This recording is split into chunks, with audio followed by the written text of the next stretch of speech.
This is the Ballgame on NorthJerseySports.com. Brought to you by an all-purpose limousine. We'll take you for a ride without taking you for a ride.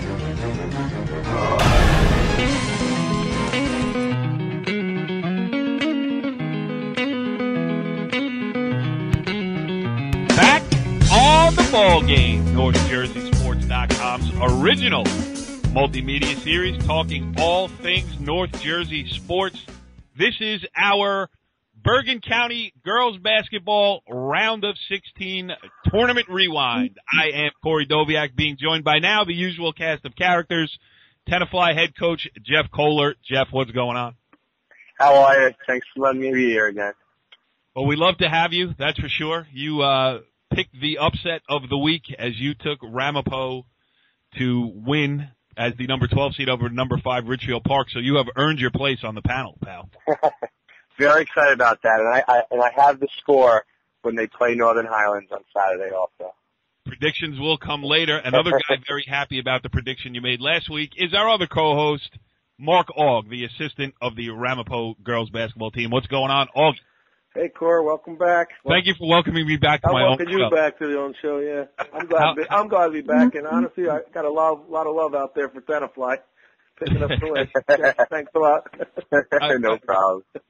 My first question for you, Augie, is how long did it take you to write that opening line that you just used? Listen, I'm still in another world right now. Yes. I'm trying to get back here. I'm trying to come back.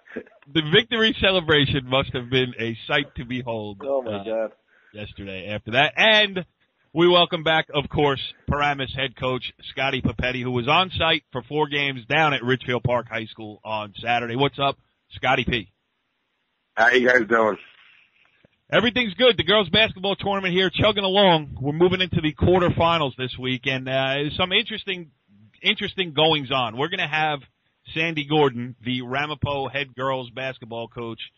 She will join us later on to talk about the win over Ridgefield Park, and we got Augie to carry us through the whole way with that theme as well today. And we may or may not have Westwood head coach Charlie Collis, his team, the number 10 seed, in the day's other upset in the round of 16, knocked off Midland Park.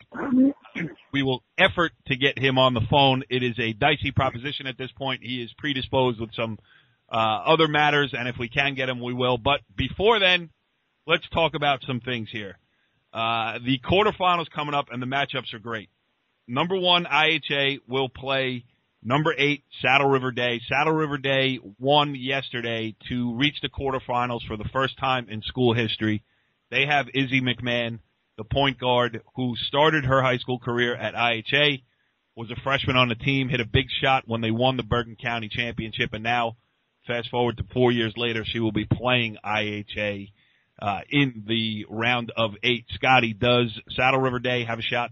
Unfortunately, I haven't seen, I haven't seen either of these teams play. But you never know. I mean, obviously, what Saddle River Day has done, is pretty much similar to what IHA has been doing for years as far as the players that they brought in. So you never know. I mean, obviously, Saddle River Day is not technically a parochial school, but, they obviously are. It is a non-public. Non-public, okay. Yep. But, I'm sure it'll be a game. Obviously, IHA is a little bit more battle-tested, from a lot of those girls still playing from last year's county championship team. So I would think that IHA should be the favorite. But I'm sure Izzy McMahon has, a lot to play for, playing against her old coach, her old team. Yeah, absolutely. And Izzy McMahon, I've seen them once this year, and she can really control a game. She's going to have to against IHA. IHA has the depth off the bench and has a lot of good players in its own right. So, Izzy McMahon is going to have to come up huge. Jeff, after Scotty's brilliant analysis of admitting that he hasn't seen either team, have you? I've seen IHA. I haven't seen Saddle River Day. But in this tournament, like in any tournament, if you have a good guard play, you could take care of business. And I expect a pretty close game, but I think IHA, just like you said, battle-tested, the schedule. I think that's what kind of possibly hurt Ridgefield Park, even though they went out to the Joe Poli tournament. The regular season games that IHA plays, that Ramapo plays, that it will help them in the end. So Saddle River Day does have definitely a chance, especially with Izzy. But I believe IHA is just a little stronger, and just I always pick the coaches anyway. And Danny Brown's a very good coach, but Steve Silver, I would bet money with him. Yeah, right. I mean, Steve Silver, talk about soccer, talk about girls basketball. The guy has won numerous county titles in both sports, and he certainly knows his way around this Bergen County girls basketball tournament, going back to his days at Ramapo when he was also highly successful too. So exactly, yep. That game definitely is going to be interesting. Number 2, Immaculate Conception will play number 10 Westwood. As I mentioned, Westwood will beat Midland Park, but I'm going to hold off on that game because if we do get Charlie Collis, we'll go into it in more depth there. If we don't get him, then we'll break it down at the end of this. The game, well, both other games from the quarterfinals I'm really looking forward to seeing here. We got number 3 Teaneck against number 6 Paramus Catholic. And Paramus Catholic over the past, I don't even know how long it is, maybe going on 3 weeks, a month now, Augie playing as well as any team in Bergen County and maybe better than any team in Bergen County. Yeah, I feel that probably they're the best team right now. Al's got it all.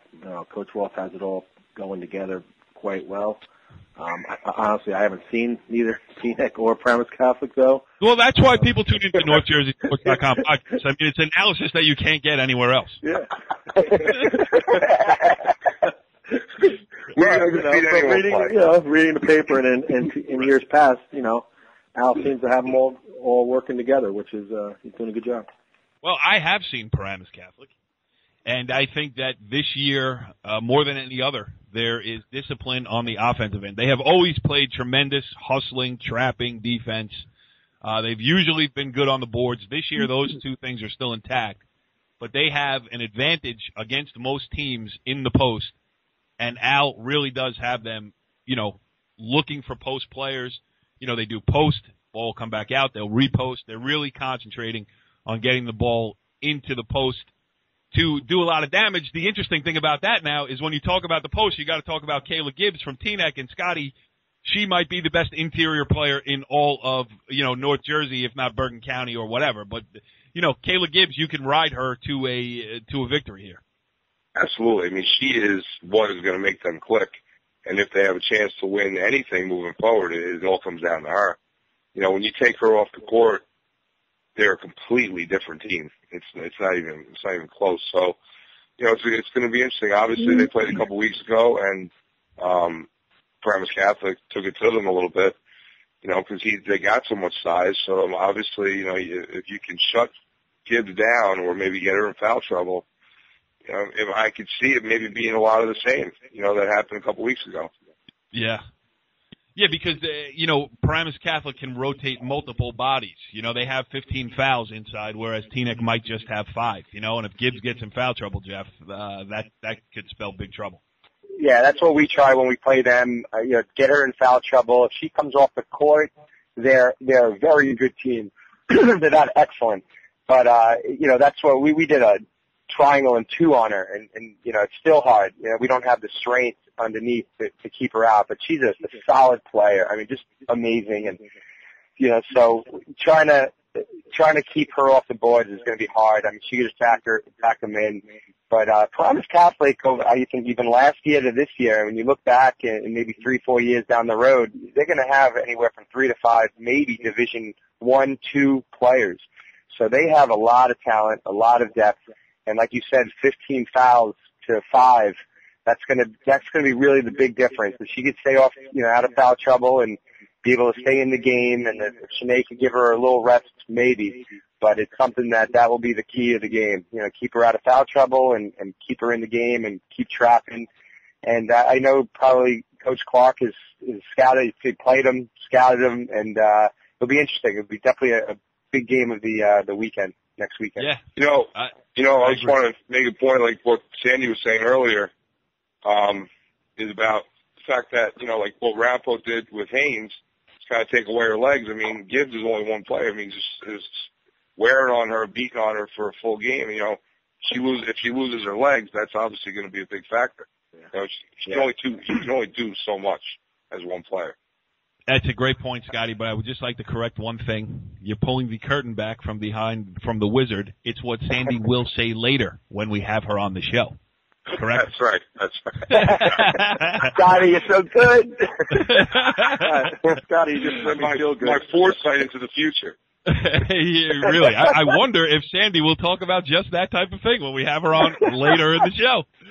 But before we're going to get Sandy on here in just a minute, let's talk to Augie a little bit about his thoughts. I mean, obviously coming off the huge win over Ridgefield Park, you know, even going back to the seating meeting show that we talked about, the preview show here on NorthJerseySports.com, we said that the top 6 teams in Bergen County had separated themselves, with number 5 being Ridgefield Park, and at the time Paramus Catholic, even though they have probably moved up since then, being the number 6 team.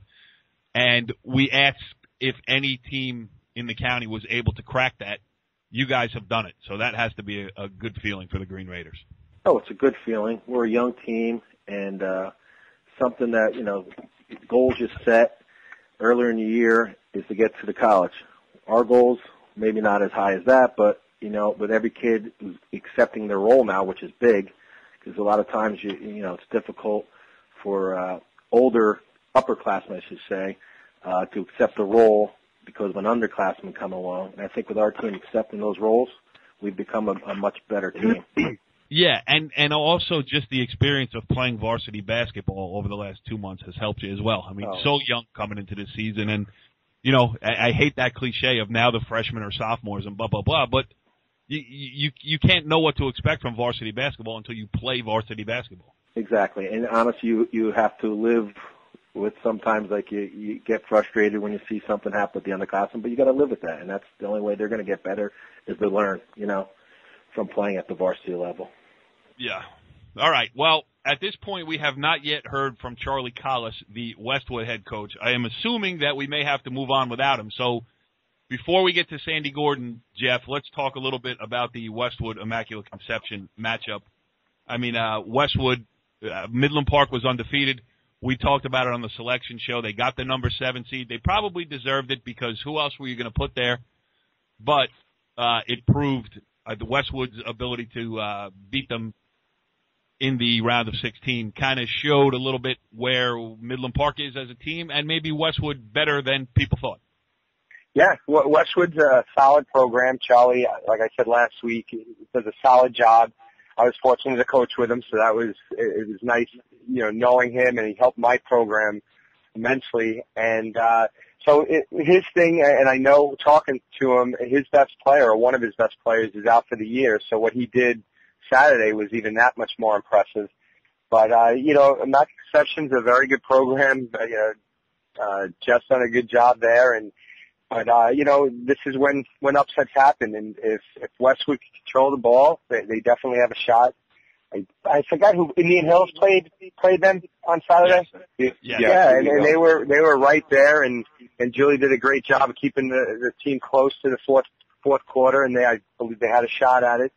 So just talking to Charlie yesterday, that, you know, he's got a big week this week to possibly win the league, but also Saturday, and, you know, guard play again. His guards are good, so we'll see what happens on Saturday.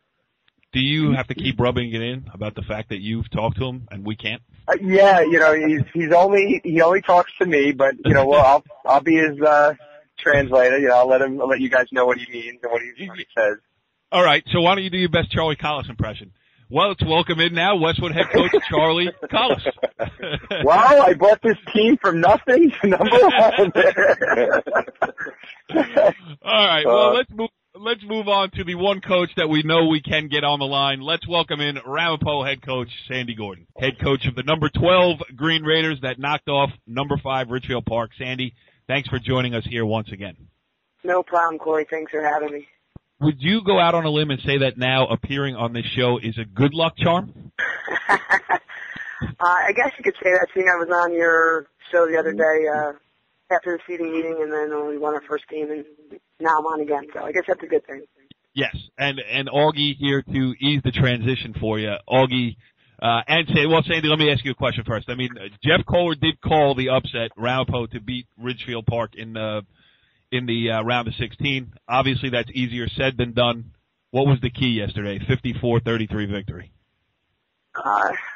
Truthfully, we kind of were clicking on all cylinders, so that was a big reason we were so successful. And, I think for our kids, there was no pressure. Just trying to keep them loose. Like, we're not supposed to be here. We're not supposed to win. If we do our thing with our defense and we share the ball, we'll be successful. And, it didn't hurt that we came out and I think we made our first 6 out of 9 shots. I mean, pretty much everything we put up went in, including a banker 3 to start the game and then another banker 3. Kind of how I drew it up. But truthfully, everyone did their thing. And defensively, we did a nice job between our man and our matchup. Hey, Jeff, when you were predicting the upset, was that how you saw it? You knew they'd bank in the first 2 threes?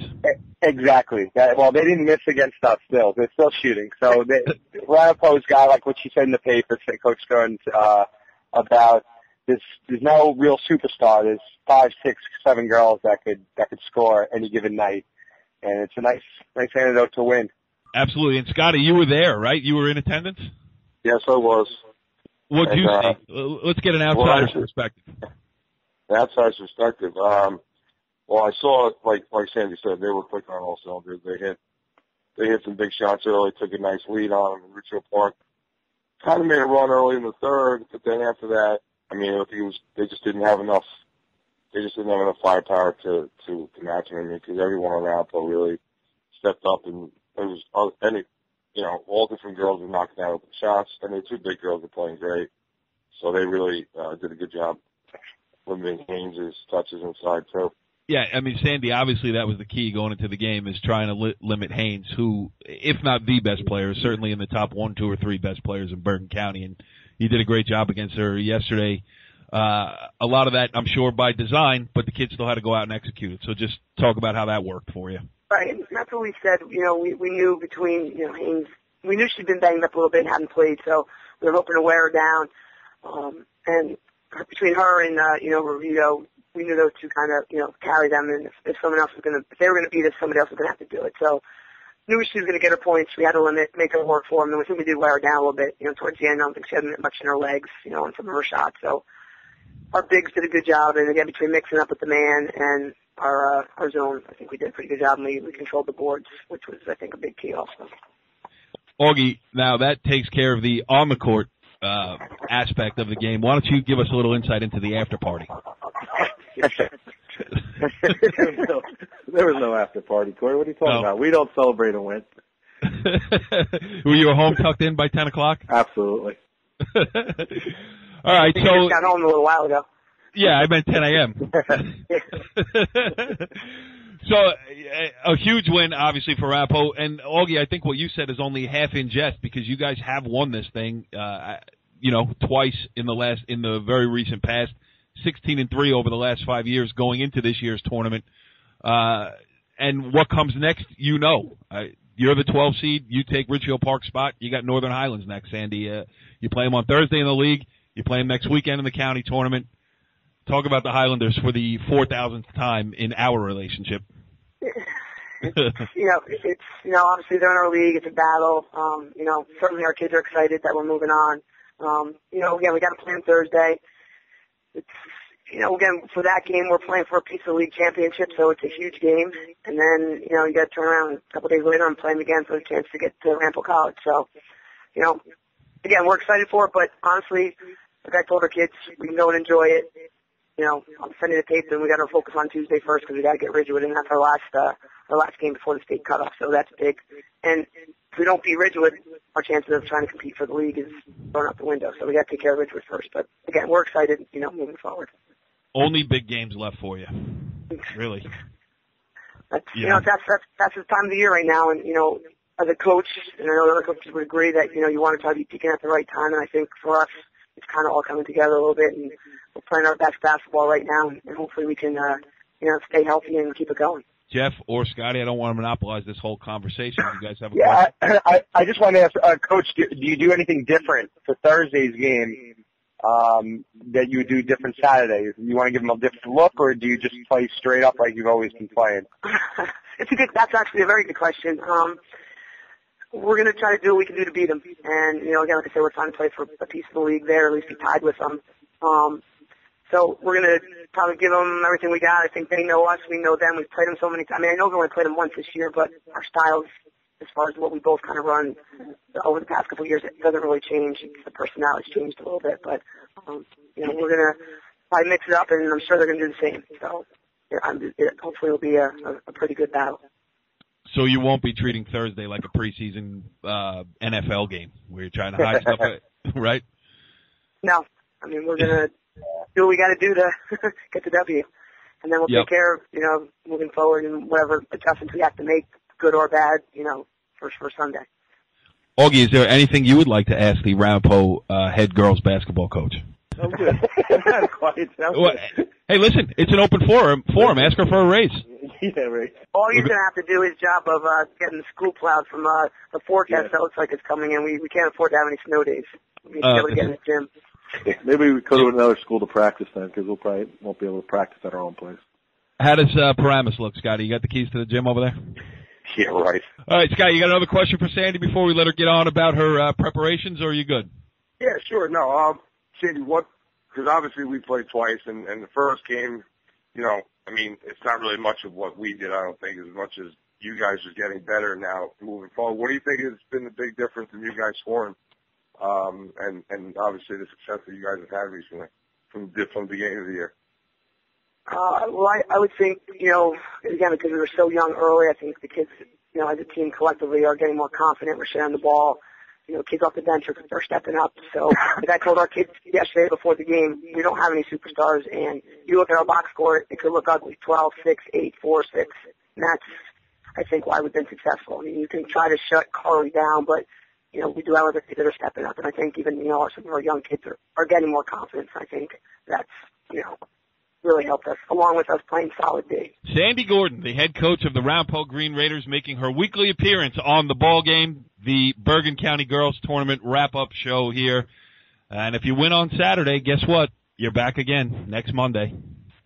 That would be great. But wait, before you let me go, is Jeff going to make a prediction? Jeff, okay, we were going to save it for later in the show, but you can do it later. You can do it later. I will. I have the score also. So. Okay. He'll also give you a running breakdown of the how the points will be scored. So you'll get everything, and you'll have to worry about snow because the game will already be played in Jeff's head. All right. That sounds good. All right, Andy. Congratulations on the win. Good luck going forward, and I will talk to you soon. Great. Thanks, Corey. Appreciate you having me. Well, interesting stuff there with Sandy Gordon, and we will attempt again to get Charlie Collis on a future edition here on the Ballgame on NorthJerseySports.com. But as we wrap up this edition, and Augie, you can exempt yourself from this if you choose, because I want to ask you guys, we'll go around, starting with you, Jeff. What game are you most looking forward to this weekend? Which one do you think will be the most competitive? And then we'll do predictions. There's a lot of games. I mean, the Teaneck, Paramus Catholic, but I like the Ramapo Northern Highlands game. That's going to be the game I'm going to go to all the games, but that's the game I'm looking forward to the most. All right, Scotty, if you had to, well, not that you ever would, but if you did have to pay admission for one of those games, which one would you choose? I think the Teaneck Paramus Catholic game would be the one game that I think is going to be the best game. But I'll be honest with you, I think all four games, and just from watching Westwood play yesterday, I think I think all four games are going to be close games. I don't think there's going to be a blowout out of out of all four, really, to be honest with you. I think they're all going to be very well contested games. Yeah, I mean, I think we've not to pat ourselves on the back, but I think we hit it pretty well when we, as we were breaking down the tournament, that the later rounds, which starts with the quarterfinals, we're all going to be competitive because, there is a select group of teams at the top that are good, and now they're all playing each other. So it is going to be a lot of fun. Augie, would you like to comment, or will you just say Ramapo Northern Highlands? No, if I wasn't in it, obviously I would think I would like to see PC Teaneck. Yeah, I agree with you too, and in fact, I probably will see PC Teaneck, as that was on my list of games to cover for next weekend for sure. All right, we got it. Well, we'll start. We're going to save you for last, Mr. Kohler, because we know your predictions will come true. So we'll just make it fun for the rest of us. Scotty, give me your four winners from Saturday. Okay, we'll start with the top seed, IHA. I got IHA moving along. I'm going to go with PC again, knocking off Teaneck. I'm going to go with two more upsets. I'm going to say 3 out of the 4 are upsets. I'm going to say Westwood knocks off Immaculate Conception, and I'm going to say Ramapo beats Highland. All right. Augie, now you can obviously I'm going to put you down for Ramapo. You're going to say Ramapo's going to win. Give me the other 3 games. I like IHA, PC. I'm with Scott. I think, after watching IC yesterday, I think Westwood has a fighting chance there. Indian Hill. They play tough. They all those girls really play tough. You got if Westwood could contain the big girls, and obviously shoot down Sam. Westwood has a great chance. I'm going to go with an upset too. I'm going to go with Scotty. I'm going to take Westwood as my upset. Oh, I'm so excited that we weren't able to get Charlie Collis on the line. I mean, we don't have anything to talk about with him. All right, let me get mine out of the way. I will join the crowd. I will go with IHA.